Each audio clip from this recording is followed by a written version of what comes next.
Welcome along, fellow time travelers. This time around, we're going to travel back in time to check out some of the ways that people dealt with the heat before air conditioning. Before I begin, please like and share the show and subscribe to my channel and hit the notification bell. Now let's begin our journey.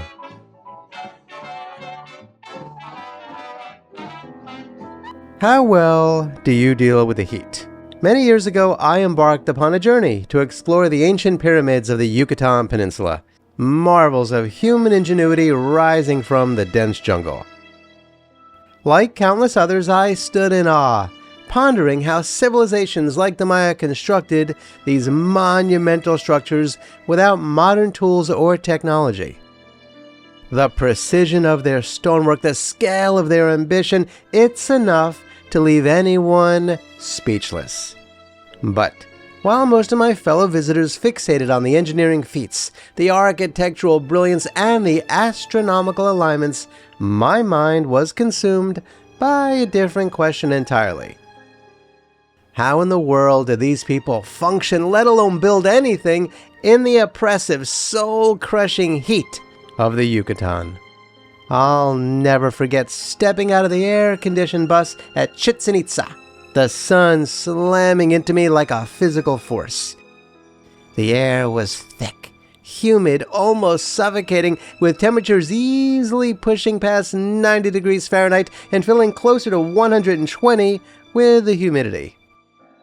Sweat started pouring out of me instantly, my clothes clinging to me within moments.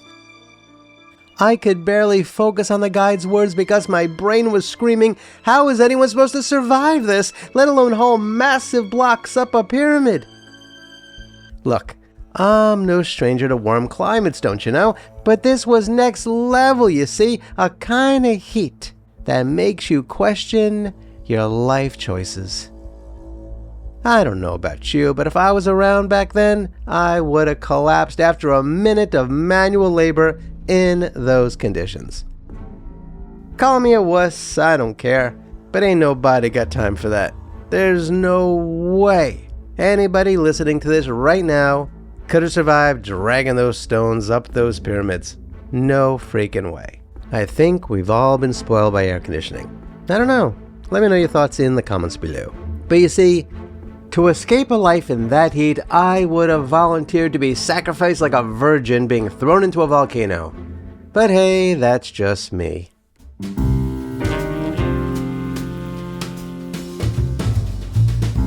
But you see, even before air conditioning, not everyone lived like that. And so, before the invention of AC in the early 20th century, people adapted to hot climates and oppressive summers through a combination of architectural ingenuity, lifestyle adjustments, and sheer resilience.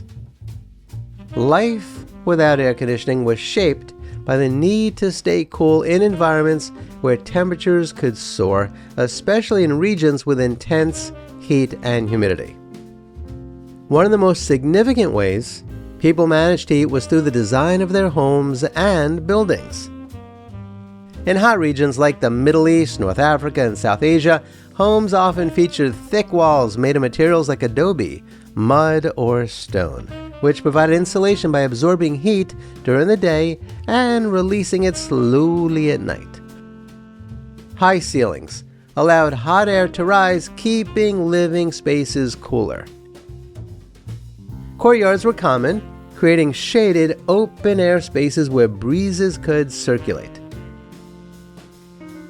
In places like ancient Persia, wind catchers, tall chimney-like structures, funneled breezes into homes while venting hot air, an early form of passive cooling.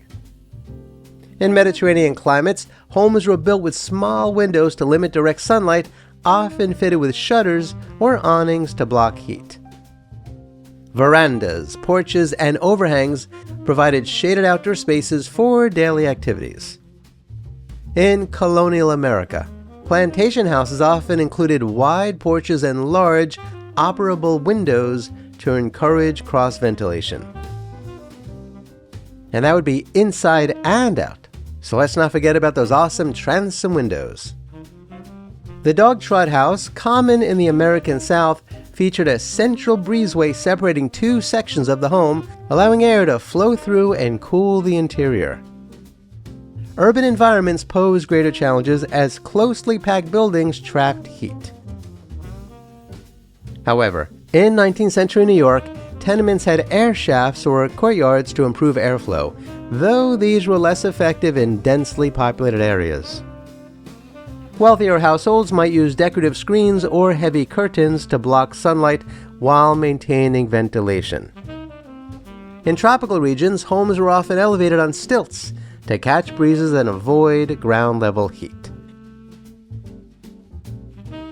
Daily life revolved around avoiding the peak of the day.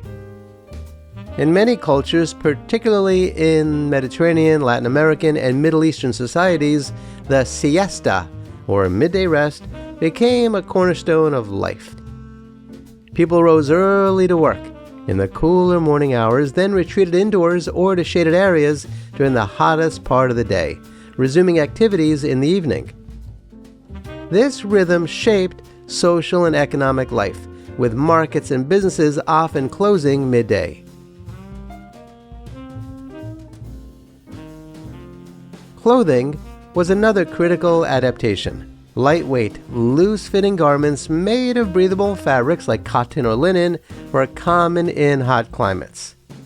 In India, for example, people wore thin cotton wraps, while in the Middle East, flowing robes allowed air circulation and protected skin from the sun. Wide-brimmed hats, parasols, and turbans were used across cultures to provide portable shade.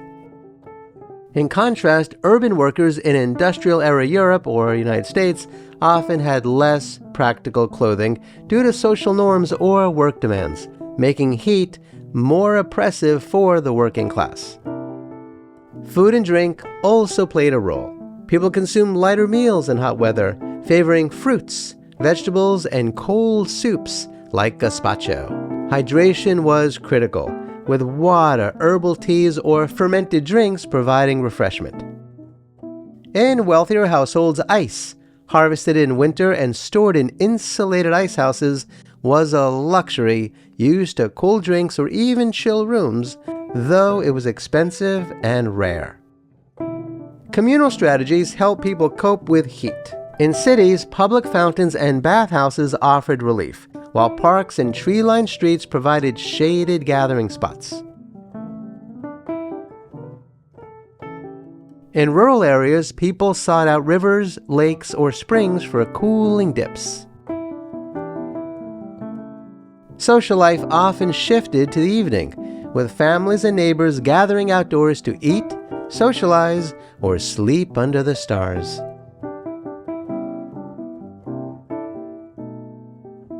In the American South, sleeping porches became popular in the 19th and early 20th centuries, screened-in areas where families could rest in cooler nighttime air.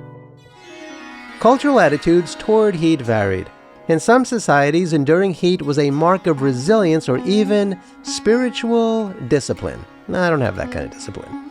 While in others, it was seen as a burden to be mitigated. Yeah, that's me. Religious and social rituals often incorporated cooling elements, such as the use of palm fronds or water in ceremonies. Storytelling, music, and games often took place in shaded courtyards or under trees, fostering community bonds in the absence of indoor comfort. And so, as you can see, life without air conditioning was not without hardship, particularly for the poor. Urban slums and tenements were often stifling, with inadequate ventilation and overcrowding exacerbating heat-related discomfort. Factory workers and laborers faced grueling conditions, as industrial workplaces rarely prioritized cooling. Heat waves could be deadly, with limited access to relief for the working class. In contrast, the wealthy could afford larger homes, ice deliveries, or retreats to cooler regions, highlighting stark social disparities. And health risks were another concern. Heat exhaustion and heat stroke were common, especially for those engaged in physical labor, like building pyramids. Medical knowledge about heat-related illnesses was limited, and treatments often relied on folk remedies like cold compresses or herbal concoctions. Public health campaigns in the late 19th and early 20th centuries began emphasizing hydration and rest, but mortality rates during heat waves remained high, particularly in urban areas. Before modern air conditioning, people experimented with early cooling technologies. In ancient Rome, for example, wealthy households circulated water through walls to cool rooms. And if you watch my video about the Ansonia, you can see that they did that too in the early 1900s. Hand-operated fans, water-soaked cloths, and evaporative cooling devices were used in some regions. In the American South, punka fans, did I say that right? Punka fans? I think so. Which were large, swinging panels that were operated by servants or ropes, provided airflow in affluent homes. Industrial advancements like the use of ice blocks in theaters or public halls foreshadowed the mechanical cooling systems to come. By the late 19th and early 20th centuries, urbanization and industrialization made heat more unbearable, particularly in growing cities. The invention of air conditioning by Willis Carrier in 1902 revolutionized comfort, but it took decades to become widespread. But it wouldn't have been for me. I would have jumped right on that invention. Initially used in industrial settings, air conditioning gradually entered public spaces like theaters and department stores, then homes by the mid-20th century. Its adoption transformed architecture, lifestyles, and even migration patterns, as regions like the American South and Southwest became more habitable. Before air conditioning, human ingenuity and adaptability shaped a world where heat was a constant challenge.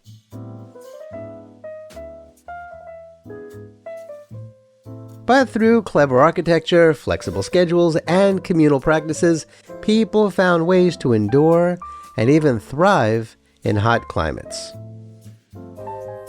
The arrival of air conditioning marked a turning point, but the resourcefulness of pre-air conditioning life remains a testament to human resilience in the face of environmental challenges.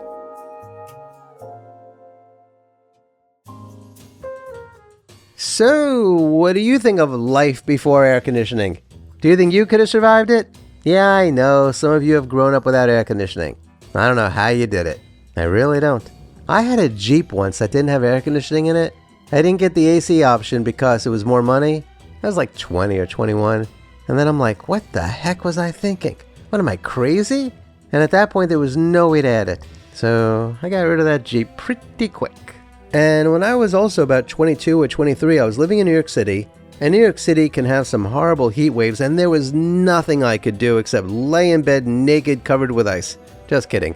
I used to go to the museums, because no matter what was going on with the heat anywhere else in the city, the museums always had air conditioning. And the best part about being a New York resident is that you can go to the museums and you don't have to pay the full amount. You can just make a donation, or at least that's the way it used to be. So you can give them $1, $2, $5, whatever you want. And that was pretty cool. And so I would spend the day in the museums, soaking in the AC. Until they closed, of course. And then I went and got in my bed and laid naked, covered in ice. Just kidding. I would go to hotel lobbies, which I know sounds kind of snooty, but look, I wasn't staying there. I was going there and hanging out for free. Just trying to survive in New York during a heat wave, which was not so easy to do. Anyway, please share your thoughts about life without air conditioning in the comments below. Kindly remember to like, share, and subscribe, and hit the notification bell. Please check out the links below to learn how to support my research and productions. This channel is sponsored by CampfireShop.com. Do me a favor and check them out and buy some awesome candles, herbal supplements, teas, which you can use to make iced tea, by the way, and more. Kindly be kind to all of our fellow Earthlings, and please do not harm them, and keep them out of the heat. Bring them in. Let them get some air conditioning. They deserve it. And do yourself a favor and go to a local shelter and adopt a cat or a dog or both. You and they will be very glad that you did.